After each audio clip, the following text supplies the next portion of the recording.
తిరిగి సాయంకాలం ప్రభు సన్నిధిలో చేరి కొన్ని నిమిషంలో ఆయనతో గడపటానికి ప్రభు అనుగ్రహించిన ఈ సమయాన్ని బట్టి దేవాతి దేవునికి వందనాలు, కృతజ్ఞతలు చెల్లిస్తున్నాను. ప్రార్థన చేసుకుందాం. మహాపరిశుద్ధుడైన ప్రేమ కలిగిన తండ్రి, దయగలిగిన మా ప్రభువా, మీకు వందనాలు, కృతజ్ఞతాస్తుతులు చెల్లిస్తున్నాం.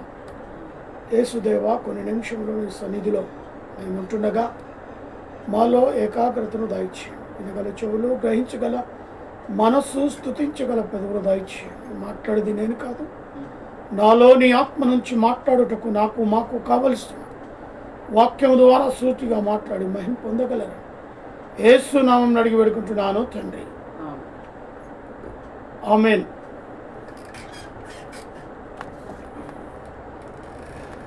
దయచేసి ఒక పాట పాడుకుందాం.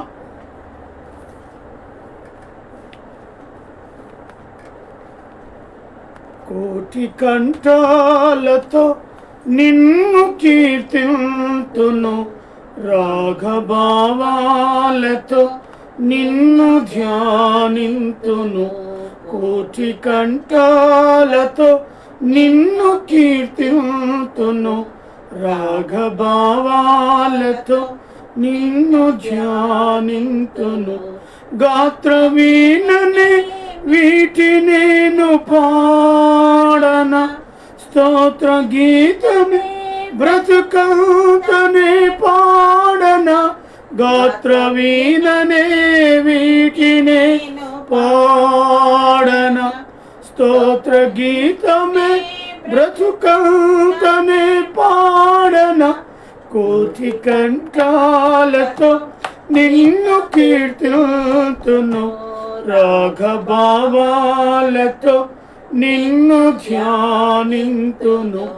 కోటి కంఠాలతో రాగాలని కూర్చనా, సంగీతనాదా నీ పాడనా.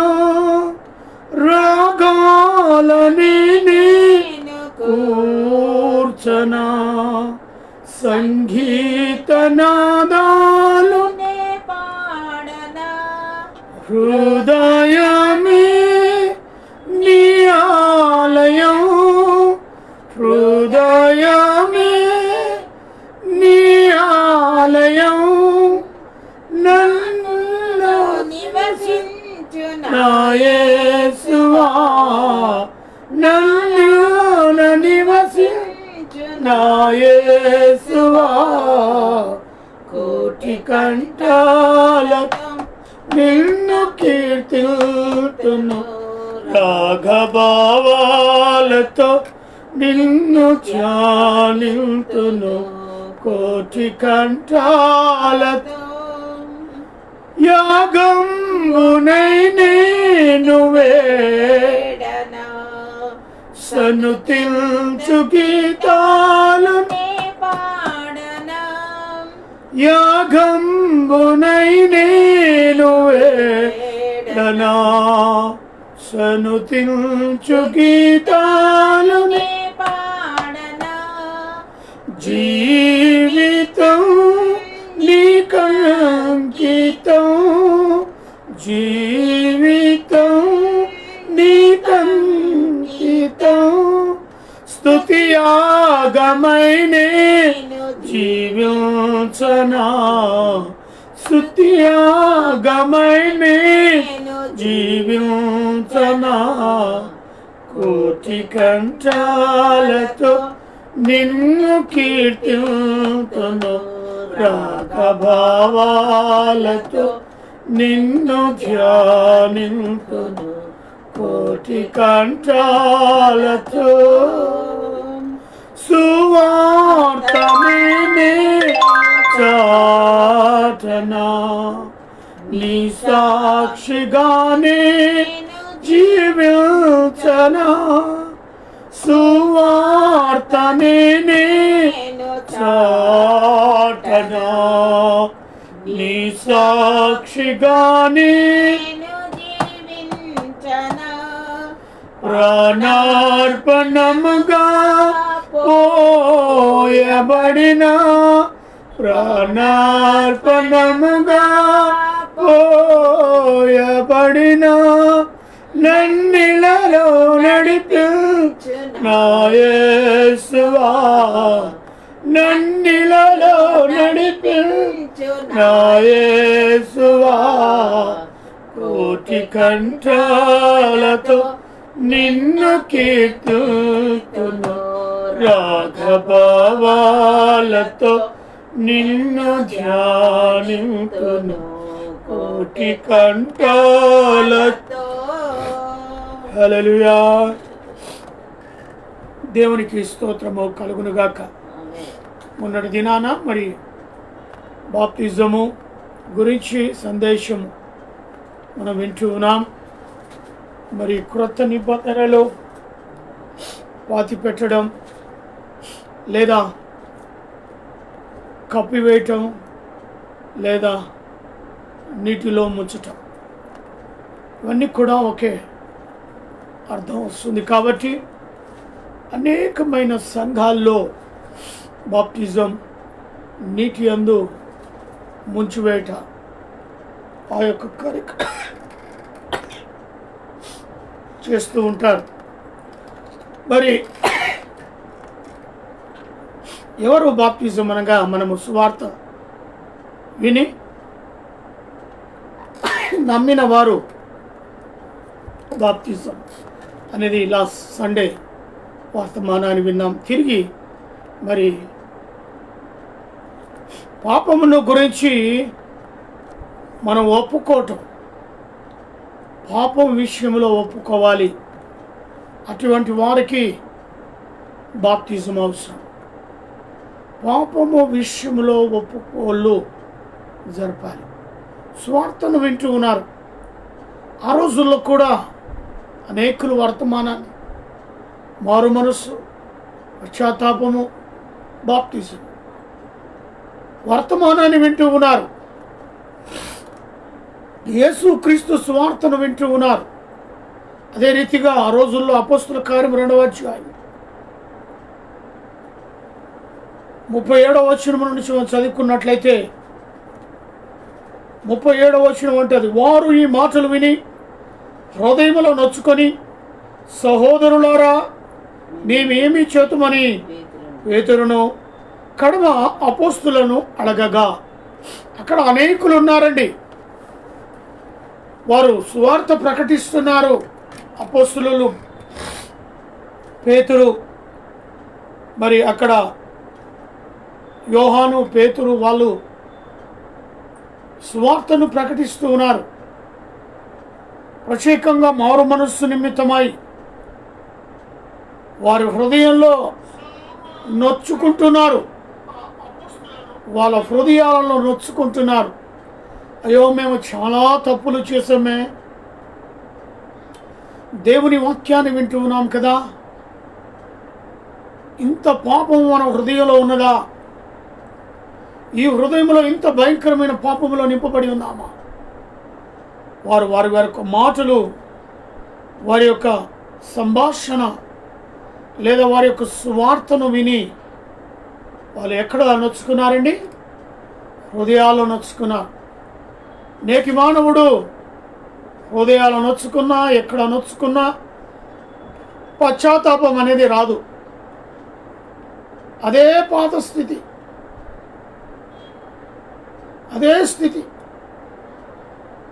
పాత రోత జీవితాన్ని ఆముట్టుకొని దానినే ప్రేమిస్తూ అదే సర్వమని వెళ్ళిపోతున్నారు. కానీ ఆ రోజుల్లో వారిలో మనస్సు ఉన్నది, వారిలో హృదయం ఉన్నది, వారిలో దేవుని వాక్కుకు కట్టుబడే లక్షణాలు ఉన్నాయి.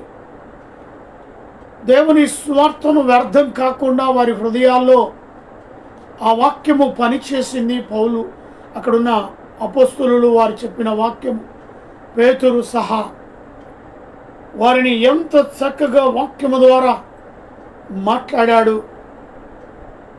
అదే వర్తమానం నేడు కూడా వింటూ ఉన్నాం.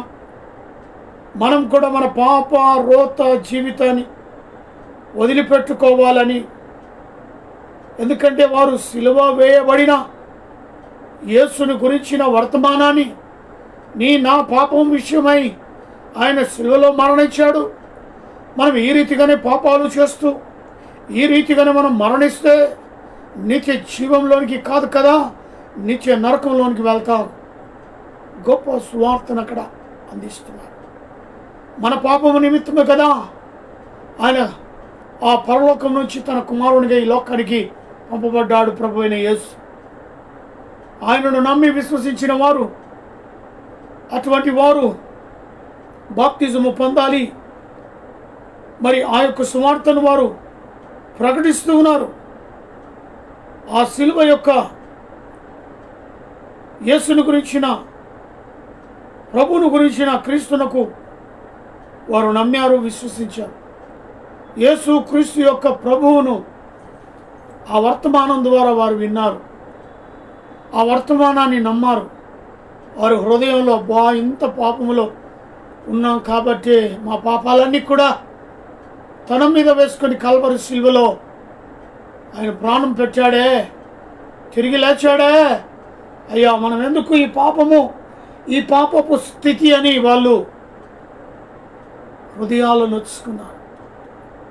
అంతేకాకుండా వారిలో గొప్ప మార్పును చూడండి. అక్కడ మరి అడగగా ఈ 38వ విషయంలో, పేతురు మీరు మారు మనస్సు పొంది పాప క్షమాపణ నిమిత్తము ప్రతి వాడు యేసు క్రీస్తు నామమున బాప్తిజము పొందుడి. ఏమంటాడు? మీరు మారు మనస్సు పొందుడి. మొదట మీ హృదయంలో మార్పును, మీ హృదయంలో మీరు చేసిన తప్పును, మీరు చేసిన పాపాన్ని మనస్సు పూర్తిగా ఒప్పుకోండి. హృదయంలో గొప్ప మార్పు రావాలి. మొన్నటి వరకు త్రాగబోతుగా, నిన్నటి వరకు త్రాగబోతుగా, నేడు వరకు త్రాగబోతుగా అంటున్నా నీలో ఏ రావాలి? మార్పు రావాలి. మొదట మారు మనస్సు రావాలి. నూతన మనస్సును నువ్వు స్వీకరించాలంటే పాత మనస్సులో మార్పు రావాలి. పాత మనస్సు ఏదైతే ఉందో దానిని నూతన స్వభావంలోనికి మార్చబడాలి దేవుని వాక్యం ద్వారా. ఉన్న వారందరూ కూడా వాక్యాన్ని విన్నారు కాబట్టి వారి హృదయములో నొచ్చుకున్నారు, హృదయాన్ని శుద్ధి చేసుకున్నారు. ఆ హృదయంలో కొత్త మార్పును, మారు మనస్సును వారు గమనిస్తున్నారు. నూతనమైన నవీనమైన మనస్సును వారి హృదయంలో స్వీకరించుకోవడానికి వారు ఇష్టపడ్డారు. పాత రోత జీవితాన్ని సమాధి చేయడానికి వారు ఇష్టపడ్డారు. అదే కావాలి. కేవలం నటించే జీవితం కాదు. ఇక్కడ జీవితకాలం అంతా ఈ నమ్మకమైన క్రీస్తు మార్గంలో నడిచేవారు కావాలి.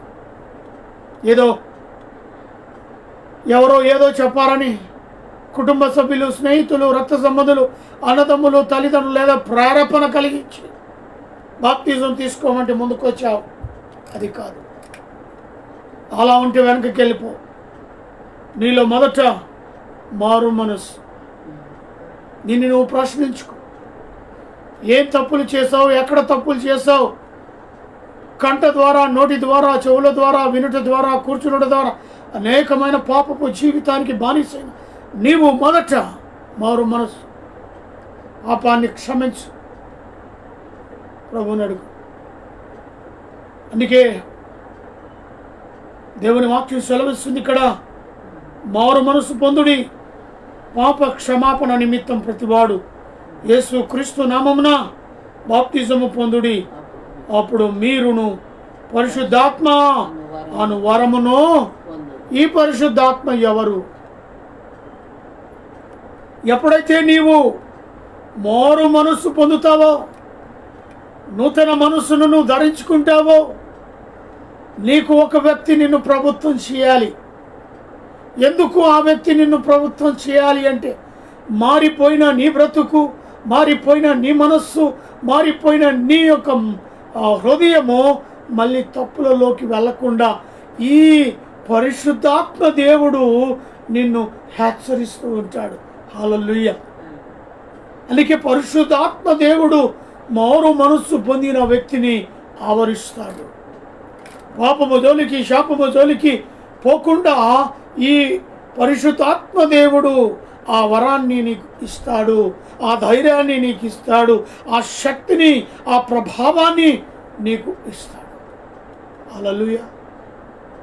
మారు మనస్సు పొందిన నీవు పాపములో శాపములో పడకుండా నేత్రాశ, శరీరాశ, జీవపు డబ్బములోకి నువ్వు వెళ్ళకుండా నీకు తాళం వేస్తుంది అప్పటికప్పుడు. అందుకే పరిశుద్ధాత్మ దేవుని ఆ యొక్క నింపుదల, కాపుదల, భద్రత దాంట్లో నువ్వు ఉండిపోతావు. అందుకే తేటగా చెప్తున్నాడు పేతురు గారు ఏమంటారు, పాప క్షమాపణ నిమిత్తం ప్రతి వాడు యేసు క్రీస్తు నామమున బాప్తిసము పొందుడు, అప్పుడు మీరును పరిశుద్ధాత్మను వరమును పొందుదురు. ఆ వరము లేకపోతే నువ్వు లోకంలో మళ్ళీ గుంతలు పడిపోతావు. ఎంత ప్రార్థన చేసినా, ఎంత ఆలయాలకు వెళ్ళినా ఈ పరిశుద్ధాత్మ దేవుడు నిన్ను ఆవరించాలి. అనునిత్యం మనుష్యనం నీ చుట్టూ వైఫైలా ఉండాలి. హల్లెలూయా. ఎలా ఉండాలట? వైఫై. ఇంట్లో ఏదో మూలకు వైఫైని అమర్స్తాం.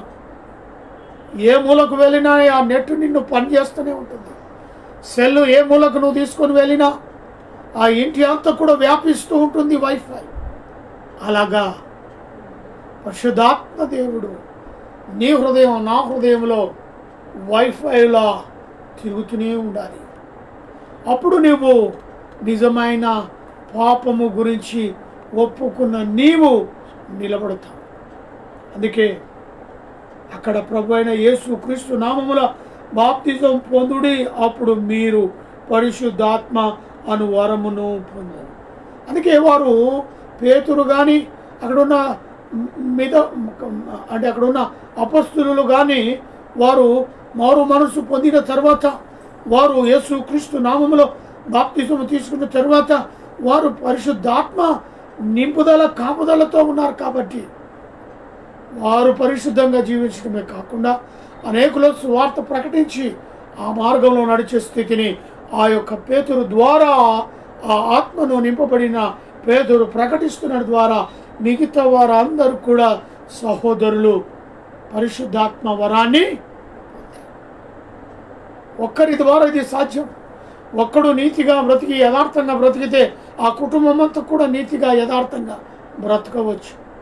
ఆ ఇంట్లో తల్లి కానీ తండ్రి కానీ నీతిగా అనే స్టెప్ను తీసుకుంటే వారు యథార్థంగా ఆ కుటుంబాన్ని నడపచ్చు. కాబట్టి ఇక్కడ అనేకులు ఒక్కరు సువార్త విని ఒక్కరు తీసుకున్న నిర్ణయం కాదు. అక్కడ ఆ అపోస్తుల యొక్క బోధలో అనేకులు అనేకులు అనేకులు మారు మనసు పొందినట్టుగా చూస్తున్నారు. 39వ వచనం, ఈ వాగ్దానము మీకును మీ పిల్లలకు దూరస్తులందరికీ అనగా ప్రభు అయిన మన దేవుడు తన యొద్దకు పిలిచిన వారందరికీ చెందునని వారితో చెప్పాను. మనకును మన కొరకు పిలువబడిన దూరస్తులందరికీ కూడా మన ప్రభు అయిన దేవుడు తన యందు పిలిచిన వారందరికీ కూడా ఏ ఒక్కరిని విడిచిపెట్టే స్థితి లేదు. ప్రతి వారు ఆయనకి ఇష్టమైన వారే, ప్రతి వారు కూడా మారు మనస్సు పొందాలి అని సువార్త నాటి నుంచి నేటి వరకు కొనసాగుతున్నది. అదేవిధంగా 3వ అధ్యాయం 20వ వచనం చూడమ్మా. మీ కొరకు నియమించిన యేసు క్రీస్తును ఆయన పంపునట్లును మీ పాపములు తుడిచివేయబడు నిమిత్తము మారు మనస్సు నుండి తిరుగుడి. ఏముండాలంట? మారు మనస్సు నుండి తిరగాలి. ప్రతి ఒక్కరు పాపంలోనే పుట్టామండి. ప్రతి ఒక్కరు పాపపు జీవితంలోనే తల్లి గర్భమందు నువ్వు నిరూపించినప్పటి నుంచి పాపములో నీకు పుట్టిన నీకు అతి శ్రేష్టమైన జీవితం ఇవ్వటానికే ప్రభువైన యేసు క్రీస్తు లోకానికి పంపబడ్డాడు. మీ పాపములను తుడిచివేటప్పుడు నిమిత్తము మారు మనస్సు నొంది తిరుగుడి అంటే అవకాశం ఇచ్చాడు. మరి ఒక అవకాశం పాపములను ఉంటే నిత్య నరకంలోకి వెళ్తావు. నా ప్రియ సహోదరి సహోదరుడా, నీ ఉండు ఆయన ఉండు స్థలములో నీవు కూడా ఉండాలని ఆయన కోరిక. నేను మీకు ముందుగా వెళుచున్నాను, మీకు స్థలమును సిద్ధపరచ వెళుతున్నాను. నేను తిరిగి వచ్చి మిమ్మలను నా యొద్దకు తీసుకొని వెళుతాను. నేను స్థలంలో మీరును ఉండులాగున ఈ భూలోకంలో మీరు ప్రయాసపడుడి, శ్రమలను కష్టములను ఎదుర్కొనుడి, ఆత్మీయ జీవితంలో ముందుకు ప్రయాణము చేయడి. నా మార్గము ఇరుక్కు మార్గము, నా మార్గము విశాలమైనది కాదు. దానిలో శ్రమలు ఉంటాయి, దుఃఖం ఉంటుంది, కష్టం ఉంటుంది, వేదన ఉంటుంది, అనేకమైన ఆపదలు ఉంటాయి. వాటినన్నిటినీ తట్టుకునే ఆ ఇరుకు మార్గులను ప్రయాణిస్తే ఆ సువర్ణ భూమిలోకి, ఆ పరిశుద్ధాత్మ, ఆ నింపుదల కాపుదల పరిశుద్ధాత్మ స్థలములోకి, ఆ దేవుని పరిశుద్ధాత్మ స్థలములో నువ్వు వారసుడుగా వారసురాలుగా. హల్లెలూయా. శ్రమలు రావద్దండి, కష్టాలు రావద్దండి. ప్రభువుని నమ్ముకున్నాను కదా, మారు మనసు పొంది బాప్తిజం తీసుకున్నాను కదా, నాకే అందుకు రావాలి, నేనే ఎందుకు శ్రమ పడాలి అని చాలామంది భిన్నంగా మాట్లాడుతూ ఉంటారు. వారికి జ్ఞానం ఉన్నదా లేదా నాకు అర్థం కాదు. దేవునితో నువ్వు మారు మనసు కలిగి బాప్తిజం తీసుకున్నంత మాత్రాన నీకు శ్రమలు రావు అన్నాడా? శ్రమల్లో నీకు ఒక పరీక్ష. ఆ పరీక్షలో నువ్వు జయ జీవితాన్ని కలిగి ముందుకు వెళ్ళాల్సిందే తప్ప, నేను చర్చికి వెళ్తున్నాను, అయ్యగారిని పిలిచి ప్రేయర్ పెట్టుకున్నాను, నాకెందుకు ఈ శ్రమలు అంటావా? వస్తాయి. లోకంలో ఉన్న మానవునికి ఎలాగో దేవుని నమ్ముకున్న వారికి వస్తాయి, నమ్ముకున్న వారికి వస్తాయి, నమ్మని వారికి వస్తాయి. ఈ లోకమే అలాంటిది, ప్రతిదీ అనుభవించాల్సిందే. నాకు సుఖవంతమైన జీవితం అయితే నువ్వు నరకానికి వెళ్తావు. అందుకే దానికి కూడా అన్నాడు, నా ప్రాణమా తినుము త్రాగుము సుఖించుము. ఏమైంది? వరి వెరివాడా, ఈ రాత్రే నీ ప్రాణాన్ని నేను అడిగితే నీ పరిస్థితి ఏంటి? నీవు కోట్లలో కుదురుకున్న నీ ధాన్యం ఏమైపోద్ది? ఎవని పాలవుతుంది? ఎవడు మురిసిపోతున్నాడు? ఆలోచన చేసావా? శ్రమలు వస్తాయండి, కష్టాలు వస్తాయి. వాటిలో నిలకడగా నిలబడి వాటిని ఎదిరించగల శక్తిని, సామర్థ్యాన్ని ఇవ్వకాడానికి ఆయన మన యందు ఉంటే వాటిని ఎదుర్కొంటాం. అందుకే అంటాడు ఆయన, గాయమును కలిగించువాడను నేనే, ఆ గాయమును మార్పువాడను. సకల సమృద్ధి ఆయనలోనే ఉన్నదండి. కొంచెము శ్రమ రాగానే వెనకకు వెళ్ళిపోవడం కాదు. అందుకే ఇక్కడ చాలా స్పష్టంగా ఆయన అంటున్నాడు, మీ కొరకు నియమించిన యేసు క్రీస్తును అనగా పంపునట్లును మీ పాపములను తుడిచి వేయబడుటకు నిమిత్తము మోరు మనస్సు నుండి తిరుగుడి. తిరుగుతావా? పశ్చాత్తాపం. తప్పిపోయిన కుమారుడు తిరిగాడు. ఎంతకాలం ఉంటాడు అక్కడ? కరువు వచ్చింది, తీసుకెళ్ళిన డబ్బా అయిపోయింది. ఎంతకాలం ఉంటాడు ఆ పట్టణంలో? తినడానికి తినలేదు, కట్టుకోవడానికి బట్టలేవు, ఉండడానికి ఇల్లు లేదు, పందుల సహవాసం. ఎంతకాలం ఉంటాడు? మారు మనసు రావాల్సిందే, తండ్రి ఇల్లు గుర్తుకు రావాల్సిందే. నా ప్రియ సహోదరి సహోదరుడా, ఇక్కడ ఎంత సుఖం ఉన్నదో, ఇక్కడ ఎంత శాంతి ఉన్నదో, ఇక్కడ ఎంత సంతోషం ఉన్నదో, ఆ కుటుంబంలో ఆశీర్వాదములతో నింపబడిన కుటుంబాన్ని విడిచిపెట్టాడు. ఏమిది?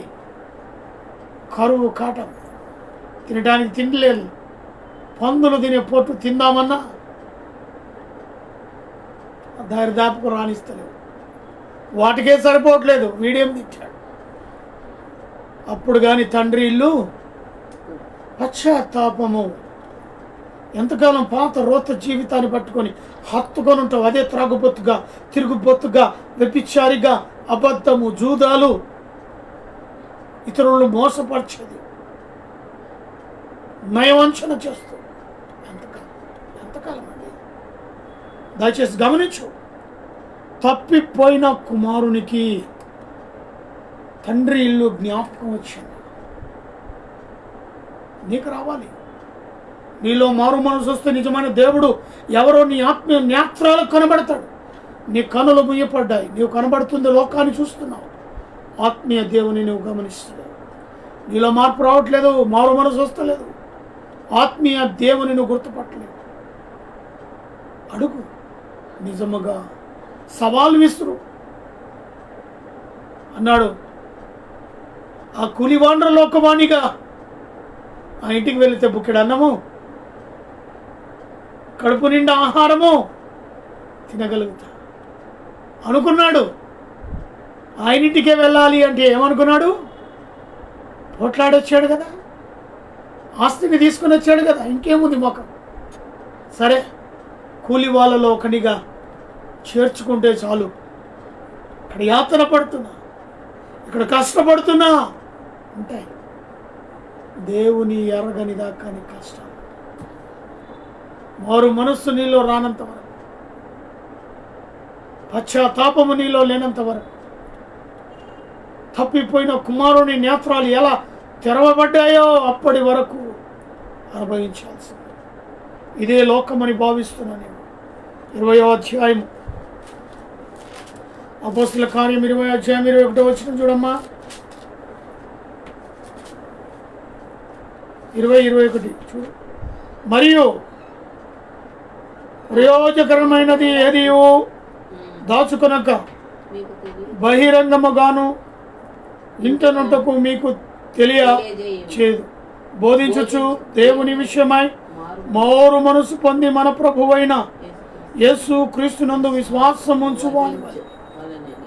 విశ్వాసముంచవలనని యూదులకును గ్రీకు దేశస్థులకును ఇలాగూ సాక్ష్యమిచ్చుచున్నాడు. ఉంటినో ఇది అంతయు మీకు తెలియను. ఇక్కడ యూదుడనియు గ్రీకు దేశస్థుడనియు ఏ భేదం లేదండి. ప్రతి వారికైన సువార్తను ప్రకటిస్తున్నాడు. మారు మనసు విషయంలో ఆయన ప్రకటిస్తూనే ఉన్నాడు. కాబట్టి ఎందరైతే ఆ బోధను బోధించుచు దేవుని విషయమై మారు మనసు పొంది మన ప్రభు అయిన యేసు క్రీస్తు యందు విశ్వాసం ఉంచవలనని నాడు అపొస్తలులు సువార్తను ప్రకటిస్తున్నారు. 26వ అధ్యాయము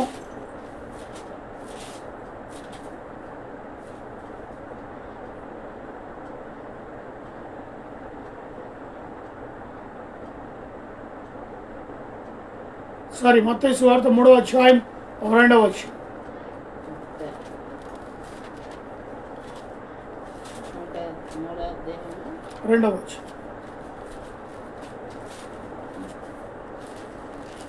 మత్తయి సువార్త 3వ అధ్యాయము 2వ వచనం. పరలోక రాజ్యము సమీపించి ఉన్నది, మోరు మనస్సు పొందుడని యూదయ అరణ్యములో ప్రకటించుచు ఉండెను. చూసారు, మోరు మనస్సు గురించి అరణ్యములో కూడా ప్రకటిస్తున్నారు. అరణ్యములో దేవుని స్వార్థ విషయమై వాళ్ళు ప్రకటిస్తున్నారు. అందుకే పరలోక రాజ్యము సమీపించి ఉన్నది. ఎంతకాలం ఉంటావండి లోకంలో? ఎంతకాలం తింటూ తాగుతూ తందనాలు చేస్తూ అల్లరితో కూడిన ఆటపాటలతో ఎంతకాలం కట్టుబడి ఉంటావు? మారు మనసు వద్దా? పరలోకం వద్దా? నిత్య జీవం వద్దా? మరణము లేదు, ఆకలి లేదు, దప్పు లేదు. అయ్యా నువ్వు మరొకసారి అక్కడ వివాహం చేసుకో, పిల్లలు కన్నావు, కష్టపడవు. ఆ జీవితం సుఖవంతమైన జీవితం, పరలోక రాజ్యం నీకు వద్దా? అది దగ్గరికి సమీపించి ఉన్నదయ్యా. ఇంకెంతకాలము తినుచు తాగుచు అల్లరితో కూడిన ఆటపాటలను కట్టుకొని ఈ లోకాన్ని ప్రేమిస్తూ ఈ లోక వైభవాలతో నిండిపోయి ఉంటావు. నిత్య నరకానికేగా. నా ప్రియ సహోదరి సహోదరుడా, ఈరోజు పురుషుల కంటే స్త్రీలు భయంకరంగా త్రాగుబోతులుగా తయారవుతున్నారు. ఎక్కడ పడితే అక్కడ రోడ్ల పైన, ఎక్కడ పడితే అక్కడ త్రాగి పొరలాడుతూ ఉన్నారు. భయంకరమైన పరిస్థితులు, బాధ కలుగుతుంది. ఒకప్పుడు పురుషులను చూస్తే బాధపడేది, కానీ నేటి యువతరము స్త్రీలు, అమ్మాయిలు డ్రగ్స్, త్రాగుడుకు బానిసైపోయారు. రోడ్ల పైన మంచి చదువుకున్న పిల్లలే, కాలేజ్ పిల్లలే, హై స్కూల్ పిల్లలే బీటెక్ పిల్లలే మద్యానికి, డ్రగ్స్కు, గంజాయికి అబ్బా చెప్పుకోవడానికి సిగ్గుసెట్. ప్రపంచం ఎట్టుపోతుంది, ఎవరి బిడ్డలు ఎట్టుపోతున్నారు, భయంకరమైన డ్రగ్స్లకు బానిసవుతున్నారు తెలుసా. వారు ఆ విధంగానే ఉంటే ఎక్కడ వారి జీవితం పరలోకానికి. ఇడనేమో వాక్యం చదివిస్తుంది, పరలోక రాజ్యం సమీపించి ఉన్నది, దగ్గరలో నియరెస్ట్. ఇంకా మారు మనస్సు కదా పోతావు నరకాగ్నికి. 4వ అధ్యాయం 17వ వచ్చు. మత్తయి సువార్త 4వ అధ్యాయం. అప్పటి నుండి యేసు పరలోక రాజ్యము సమీపించింది కనుక మారు మనసు పొందడని చెప్పుచు ప్రకటించుచు మొదలు పెట్టెను. సాక్షాత్తు పంపబడిన క్రీస్తే, కుమారుడైన క్రీస్తే, ఈ లోకానికి పంపిన క్రీస్తే చివరికి ఆయననే సువార్త ప్రకటిస్తున్నాడు. అప్పటి నుండి యేసు పరలోక రాజ్యము సమీపించి ఉన్నది, మారు మనసు పొందుడని చెప్పుచు ప్రకటింప మొదలుపెట్టెను. దేవునికి స్తోత్రం. అర్థమవుతుందా నా ప్రియ సహోదరుడా? ఇంకా నువ్వు మారు మనస్సు లేదు. పాపాన్ని ఒప్పుకోవాలి, విడిచిపెట్టాలి. మరి అన్నడు పాపపు జోలికి వెళ్ళకూడదు. ఒక్కసారి నువ్వు ఒప్పుకున్నావంటే ఆ ప్రభు అయిన యేసు నిన్ను దరికి తీర్చుకుంటాడు, నీ పాపములను తుడిచివేస్తాడు. అందుకే మార్కు సువార్తలు అంటాడు 1వ అధ్యాయం, మార్కు సువార్త 1వ అధ్యాయం 4వ వచనం మనం గమనించినట్లయితే, బాప్తిజం ఇచ్చి యోహాను అరణ్యములో నుండి పాప క్షమాపణ నిమిత్తము మారు మనస్సు విషయమై బాప్తిజము ప్రకటించు వచ్చెను. యేసు క్రీస్తుకు మునిపే బాప్తిజం ఇచ్చి యోహాను ఆయన అరణ్యములో నుండి, ఎక్కడ పట్టణములు అండి, అరణ్యములో మొదలుపెట్టాడు. రండి మారు మనసు పొందుడి. ఈరోజు ఏమో ఆ పాపమే పట్టణంలో విజృంభిస్తుంది. గల్లీ వదులుతలేదు, బస్తీ వదులుతలేదు, గ్రామాన్ని వదులుతలేదు. ప్రతి దాంట్లో కూడా పాపము పాపము పాపము. అలాంటి పాపముతో మనం నింపబడి ఉంటున్నాం. చివరిగా అపొస్తలుల కార్యము 8వ అధ్యాయం 12వ వచనాన్ని చదువుకుందాం. అపొస్తలుల కార్యం 8వ అధ్యాయము 12వ వచనం. అయితే ఫిలిప్పు దేవుని రాజ్యమును గురించి, యేసుక్రీస్తు నామమును గురించి సువార్తను ప్రకటించుండగా వారు అతన్ని నమ్మి పురుషులు స్త్రీలు బాప్తిజం పొందిరి. దేవునికి స్తోత్రము కలుగును గాక. ఈరోజు నువ్వు ప్రిపేర్ అయ్యావా? వారు నమ్మి విశ్వసించారు. ఫిలిప్పు దేవుని రాజ్యము గురించిన మారు మనసు విషయం చెప్పినప్పుడు ఈ రాత్రి ఏం జరుగుతుందో తెలియదు నా ప్రియ సహోదరి సహోదరుడా. ఈ రాత్రి అకస్మాత్తుగా ఏదైనా జరిగితే నువ్వు సిద్ధమా? మారు మనసు కలిగి బాప్తిజం అనే పాస్పోర్ట్ తీసుకొని నువ్వు సిద్ధంగా ఉన్నావా? బాప్తిజం విషయంలో నువ్వు ఏమాత్రం వెనకంజ వేయమాకు. ఏ క్షణాన ఏది జరుగుతుందో ఎవరు ఊహించలేరు. ఇంటి నుంచి వెళ్ళిన మంత్రి తిరిగి ఇంటికి క్షేమంగా వస్తాడా అనే రోజుల్లో మనం లేము. అలాంటి పరిస్థితులు కూడా ఇప్పుడు లేవు. కాబట్టి నువ్వు మారు మనస్సు పొంది బాప్తిజం తీసుకుని పరలోక రాజ్యము సమీపించి ఉన్నది. సిద్ధపాటు కలిగి బుద్ధి కలిగిన కన్యక వలె ఎప్పుడైనా సిద్ధమే నూనెలో ఆ యొక్క బుడ్డిలో లేదా ఆ యొక్క లాంతర్లో నూనెను వేసుకొని సిద్ధంగా ఉన్నావా? నూనెతో సిద్ధంగా ఉండి ప్రభును ఎదుర్కొని ఆ పరలోక పట్ల మహిమలోకి ఆ నీతో ఉన్న లాంతర్ను తీసుకొని ఆ వెలుగును తీసుకొని నీ వెళ్ళటానికి సిద్ధంగా ఉన్నావా? ఎస్ అని చెప్పే ధైర్యం నువ్వు కలిగి ఉండాలి. అందుకే ఆనాటి నుంచి నేటి వరకు మారు మనసు పొందండి, పరలోక రాజ్యము సమీపించి ఉన్నది. ఏ క్షణాన ఏం జరగనై ఉన్నదో తెలియదు. నువ్వు సిద్ధము. ఇలాంటి వర్తమానాలు ఆనాటి నుంచి నేటి వరకు కూడా జరుగుతూనే ఉన్నాయి. అందుకే అయితే ఫిలిప్పు దేవుని రాజ్యమును గురించి యేసుక్రీస్తు నామమును గురించి సువార్త ప్రకటించుచుండగా వారు అతనిని నమ్మి పురుషులను స్త్రీలను బాప్తిజము పొందిరి. తేడా లేదు ఇక్కడ. ఓన్లీ పురుషులే, ఓన్లీ స్త్రీలే అని తేడా లేదు. ఎవరికైనా దేవుడు మారు మనసు ఇచ్చేస్తాడు. ఎవరైనా సిద్ధపాటు కలిగి ఉండవచ్చు. స్త్రీలు, పురుషులు అనేకులు, ఇంచుమించు అనేక జనసమూహం ఆ రోజు బాప్తిజము. రాత్రి వర్తమానాన్ని విన్న నా ప్రియ సహోదరి సహోదరుడా, బాప్తిజం తీసుకోవడానికి సిద్ధముగా ఉంటుంది. దేవుని రాజ్యంలో ప్రవేశించడానికి నీవు సంసిద్ధంగా నీ లాంతరును తయారు చేసుకుని ఆ వెలుగు నీలో నింపబడి ఆ వెలుగును ప్రకాశించు దేవుని ఆ పరలోక పట్టణములోనికి ప్రవేశించడానికి సిద్ధంగా ఉండాలని ప్రభు పేరుట మనవి చేస్తూ నా మాటల్ని ముగిస్తున్నాను. తిరిగి మనోనేత్రాలను తెరవబడుట అనే అంశము ద్వారా తిరిగి మాట్లాడుకుందాం, ప్రార్థన చేసుకుందాం. తరల వంచుకొని ప్రేమ నమ్మకము గల ప్రియ పరలోకపు తండ్రి, దినాన చక్కటి వర్తమానం ద్వారా మీరు మాతో మాట్లాడి బాప్తిజము తీసుకొని మారు మనస్సు కలిగి ముందుకు వెళ్ళడానికి కృప దయచేయండి. ఎందరెందరో ఈ వర్తమానాన్ని విన్నారో, లైవ్లో పాలు పంపులు పొందారో, అటు బిడ్డలు వారి కుటుంబాన్ని ప్రత్యేకంగా జ్ఞాపకం చేసుకోండి. మమ్మను, మా కుటుంబం, మా యొక్క మంగనూరు వంశములో ఉన్న ప్రతి కుటుంబాన్ని, ప్రతి బిడ్డను పేరు పేరును దీవించి ఆశీర్వదించండి. చేస్తున్న పరిచర్యను విస్తరింపచేయండి. నీ అందు విశ్వాసం ఉంచి స్వార్థను ప్రకటిస్తున్న ప్రతి బిడ్డను నీ ఆత్మచేత నింపి ముందుకు కొనసాగింపచ్చు. నా యొక్క అన్నదములను, అక్కచెలను, బంధుమిత్రులను, స్నేహితులను, రక్త సంబంధులను ప్రతి ఒక్కరిని విడవక నీ కృపలు ఆదరించి వదిలను, వామర్దులను, మాదులను, వదిలిన నాని యొక్క పేరెంట్స్ని బట్టి ప్రార్థిస్తున్నాను. నాని డూపుని జ్ఞాపకం చేసుకుని వారి గర్భఫలము దయచేయండి. చిన్న సుసన్న సాత్వికం, మంచి జ్ఞానాన్ని దయచేయండి. తెలివితేటలు దయచేయండి. ఆత్మీయ స్థితిలో బిడ్డ ఎదిగి రాబోయే రోజుల్లోని పరిచయం చేసి బిడ్డను అభిషేకించండి. రాష్ట్రం దీవించి ఆరోగ్య బలం శక్తిని దయచేసి ఇచ్చిన ఆరోగ్యాన్ని సేవల బహుబలంగా వాడపట్టుకు సహాయించి దేశాన్ని, రాష్ట్రాన్ని, ప్రపంచాన్ని వెళ్తున్న దేశ నాయకులకు మంచి తెలివి జ్ఞానాన్ని ప్రసాదించారు.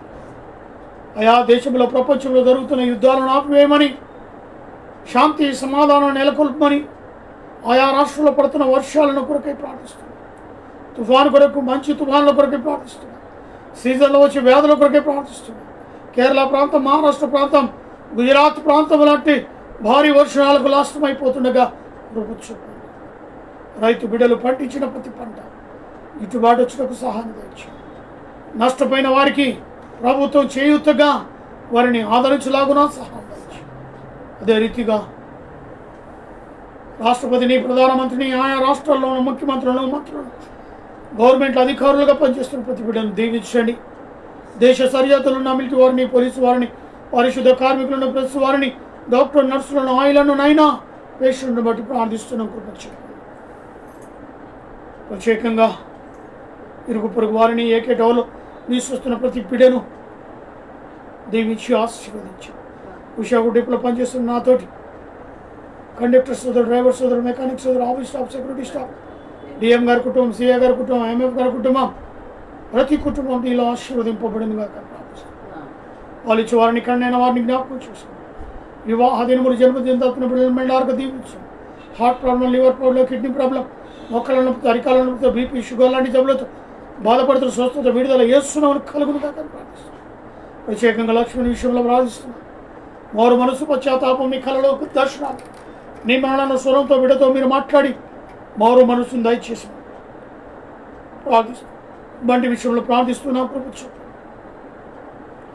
నాజరేయుడైన యేసునామములో గతిస్తుండగా దురాత్మశక్తులు లయమైపోనుగా కానీ ప్రార్థిస్తున్నాం. మంచి ఆరోగ్య బలమును ఆయా బిడ్డకు అనుగ్రహించండి. కుటుంబంలో నీ వెలుగును ప్రకాశించండి. వారి యొక్క తల్లిని, సతీమణి బిడ్డలను, రీమ కుటుంబాన్ని, మరి వారి యొక్క తల్లి ఆత్మకు శాంతి సమాధానం చేకూర్చమని ప్రార్థిస్తున్నాం. మా యొక్క తల్లిదండ్రులు ఆత్మకు శాంతి సమాధానం చేకూర్చమని, విడిచిపెట్టిన కుటుంబ సభ్యులందరికీ కూడా ఓదార్చమని ప్రార్థిస్తున్నాం. ప్రత్యేకంగా మా ప్రభా, నాలో ఉన్న బీపీ, షుగర్, అయా మరి హై 400, 400 అలాంటి షుగర్తో బాధపడుతున్నైనా ఉద్యోగానికి మరి సిక్ తీసుకొని ఇంటిలో రెస్ట్ తీసుకుంటున్నాగా అయా నీవు స్వస్థతకై ఎదురు చూస్తున్నా. అయా బీపీ షుగర్ కంట్రోల్ ఉంటకు సహాయం దయచు. తిరిగి డ్యూటీలో చేయండి అయ్యుటకు సహాయాన్ని పొందచ్చు. బీపీని షుగర్ని గద్దించమని ప్రార్థిస్తాను. మంచి ఆరోగ్య బలము పొందుకున్నట్టు ఇటువంటి పరిచయలో బహుబలంగా వాడబట్టుకు సహాయం దయచు. లైవ్లో పాల్పంలో పొందిన ప్రతి బిడ్డను దీవించి ఆశీర్వదించగలరు. కూడి వచ్చిన బిడ్డలందరినీ కూడా నీ రెక్కల కింద భద్రపరచు. యేసు నామములో అడిగి పెట్టుకుంటున్నాను తండ్రి. మన తండ్రి అయిన దేవుని ప్రేమ, కుమారుడైన యేసుక్రీస్తు కృప, పరిశుద్ధాత్మిక నీ సహవాసమైన సన్నిధి కూడిన మనకు నువ్వు సకల ప్రజలు ఇప్పుడును ఎల్లప్పుడును సదాకాలము తోడైన ఉండును గాక. ఆమేన్. ఆమేన్. Praise the Lord. హల్లెలూయా. హల్లెలూయా.